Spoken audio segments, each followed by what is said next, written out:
Budget Review, OLBR, to look at the data on armor. And I asked OLBR specifically because this little understood office really is nonpartisan and neutral. It's really one of the only no-spin zones in county government. So I wanted straight facts. The report came out 2 weeks ago, and the data that armor provided to the county was inconsistent, sloppy, and in many cases just plain wrong.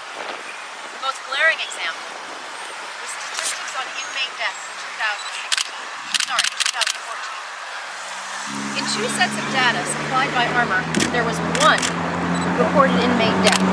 All you had to do was read the paper to know that there were 2 inmate deaths in that same year, 2014. So if they can't get that right, it calls into question what else is going on. This wasn't an exception for dozens of similar mistakes. Inmate John Gleason was the inmate whose death armor's data did not include. The New York State Commission on Correction wrote in its report in the Gleason case that the medical history was filled with, quote, and this is a quote, wrote in its report on Gleason's case that medical incompetency was, quote, compounded by a healthcare record that was unorganized, incomplete, and in selected sections ineligible. So the healthcare record, let me just emphasize, was unorganized, incomplete, and in parts ineligible. There's a pattern here, a pattern of sloppiness and incompetence. People say that government should be run like a business. I don't think they were talking about armor. Can Nassau County really afford to keep armor? Are we opening ourselves up to lawsuits? Considering the fragile state of Nassau County's finances, it's not worth the risk to keep armor. So I encourage the administration to start the process right now to seek a new health care provider for Nassau's inmates. I'll pass it over now to Minority Leader Ron Avery. Thank you, Legislator Curran. I agree and echo the same sentiments that you heard from Legislator Curran, which you will hear from Legislator Bino and Legislator Salagis as well. We've all seen the press reports. We've all seen the New York State Commission on Corrections, which have all indicated that the medical care at the facility that's behind us, called the Nassau Correctional Center, is inadequate. Not just inadequate for inmates, but inadequate for human beings. We do have a standard, regardless of what the men and women that committed crimes, or some of them are awaiting trial for their particular accusations. Regardless what they have done, or regardless of what they are being accused of doing, they deserve a greater level of care. Legislator Curran talked about the need to make sure that we don't open ourselves up to possible lawsuits. I think it's definitely we're at the juncture where we can no longer rely on the the correctional center to be able to provide the care that's necessary for the inmates. It's also imperative that we continue to foster, because many of the correctional officers, their families concerned about their livelihood every time they walk into the confines of this jail. And the security and the medical care is a bit of concern, and there's challenges that are ahead. Being that we have no confidence in how the administration is overseeing this process, we started to encourage them months ago about making sure that they look into ways of removing armor from the equation so that we can bring in a higher level of health care and medical care to this facility. The administration here at the Correctional Center have chosen to sit on their hands. We, as the Legislative Democratic Caucus, cannot tolerate that. We are encouraging, and we have written a letter to the Department of Justice, Attorney General Loretta Lynch, requesting that they oversee 2 things. 1, the termination of the armor contract, and 2, the procurement process on how the next vendor is selected. These 2 things are vital for how we proceed and how we go forward. It's instrumental that we're able to remove armor, but at the same time, that the process does not get polluted with another contract in a pay-for-play type of manner, where we've seen in the armor standards. So we look forward to the comments from the Attorney General. We look forward to the comments from the Department of Justice. And that being said, I will pass it on to Legislator Bynum. Good afternoon.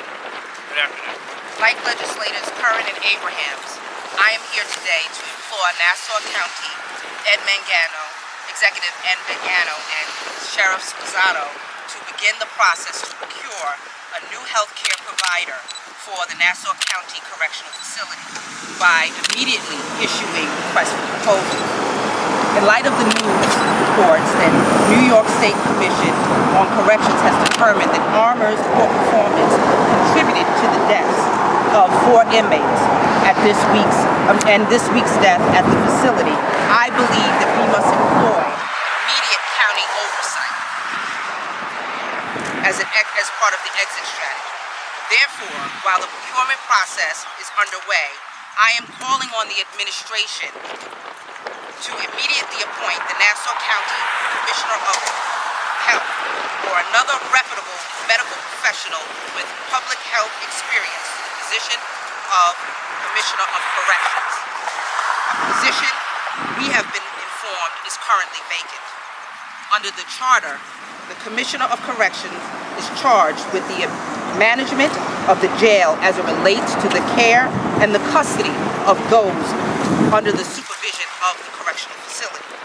Again, this proposal should be immediately implemented as it would serve to ensure that inmates at the facility receive appropriate medical care, reducing the risk for future deaths under the supervision of Armor. Thank you. Good afternoon, everyone. My name is Carrier Salage, and I am joined here today with my colleagues who have all made very strong and powerful statements that we need to hear at this current time. Under our federal and our state constitutions, we are afforded the right to no cruel and unusual punishment. For inmates that have medical issues, I truly believe that the current care being provided to them is cruel and unusual treatment. We truly need a replacement of our healthcare provider. This is another example, along with our bus system, of how privatization does not work in our best interests.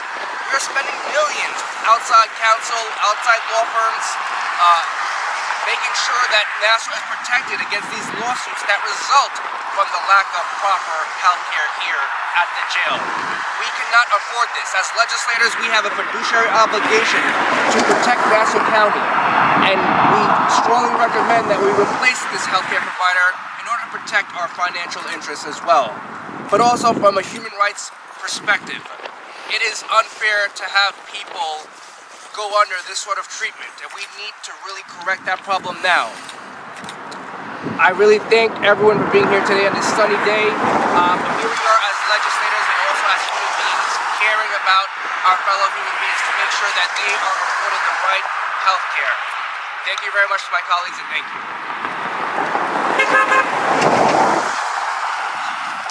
We'd be happy to answer any questions. I have a question for maybe Karen, you can answer this. When you're asking the federal government to come in, are you asking them to also investigate alleged civil rights violations or just to oversee the contract? No, as well. I mean, what I will give you, Richard, I'll give you a copy of the letter that we sent. I just highlighted one of the things that we're going to be doing that we want to address in the letter. But no, it would also address many of the same points in regards to some of the things that have occurred at the jail in regards to the violence. So you want them to come in and oversee the termination of the contract, and you also want them to investigate what you're saying are violations. Do you think that we're in compliance with the last consent decree? Is that why you're asking them to come in, because we're not? I'm concerned about if we are in compliance with the last consent decree, because I was here when I remember it being implemented. I remember the Department of Justice doing a very thorough investigation, working hand in hand with the Correctional Center, with the county executive at that time. And I'm concerned because every day I read about in the newspaper or I hear reports out of the jail about how the correctional officers as well as the inmates, how they feel that it's a very jeopardized situation at present. And we need to bring in a higher level of government to come in, and we invite them to come back on our side. Because we're not seeing the leadership from the county executive or the leadership here from the correctional center to be able to get them. I mean, you're essentially saying that Nassau County has failed to police its own facility. Well, the county executive and the administration has failed. Yes, I just want to add that it's not just the legislative body that's expressing concerns regarding this, it's also the judicial here in Nassau County. Judge Gerald Carter at the county court has on many occasions refused to send defendants that have medical issues to the jail for the same issue at hand. And we've been calling on the removal of the armor contract. Unfortunately, being in the legislative minority, it's been difficult to be able to get anyone to move. But quite frankly, armor needs to be removed first and foremost. I believe the county executive is even talking about doing possible RFPs. I would say it's a little late in the process to be doing RFPs. We should have been considering RFPs months ago. But that being said, that's step one. Step two, we don't have any faith in him handling the procurement process to select the next vendor. Armor was a horrible selection. Armor has been rammed down the legislature's throats. We can't accept that anymore. So we need to be able to have the Department of Justice with their experts come in and be able to review how the procurement process should be handled, and from there be able to chime in, hopefully, on how they see us. Have you had any initial conversations with anyone in the federal government about what you were going to propose? We have not had any initial discussions or meetings. We're hopeful that that will be signified.